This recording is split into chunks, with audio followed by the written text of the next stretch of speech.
এই ছোট্ট মার্কেটটা, কিন্তু ভিতরে কি আছে?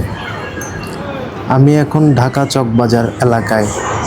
বাইরের থেকে ছোট মনে হয়, কিন্তু এখানে ঢুকলে আপনি পাবেন খেলনা, শোপিস, আর্টিফিশিয়াল ফুল, লাইটিং আইটেম, সব ধরনের গ্যাজেট। অনেক ছোট বড় ব্যবসায়ী এখান থেকে মাল নিয়ে অনলাইন অফলাইন বিক্রি করে। মানে আপনি চাইলে এখান থেকে শুরু করতে পারেন, সেটা হোক আপনার দোকান অথবা অনলাইনে বিজনেস যারা করতে যাচ্ছেন, নতুন উদ্যোক্তাগণ। আপনারাই বলুন, আগামীতে আমি কি ভিতরে ঢুকে দেখাবো কোন দোকানে কি পাওয়া যায়, দাম কেমন, আর কোনটা বেশি চলে। আপনি কি ধরনের প্রোডাক্ট খুঁজছেন কমেন্টে জানান,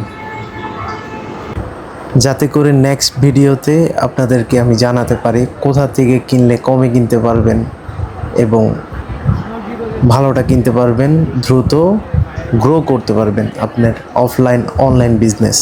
তো সবাই পাশে থাকবেন।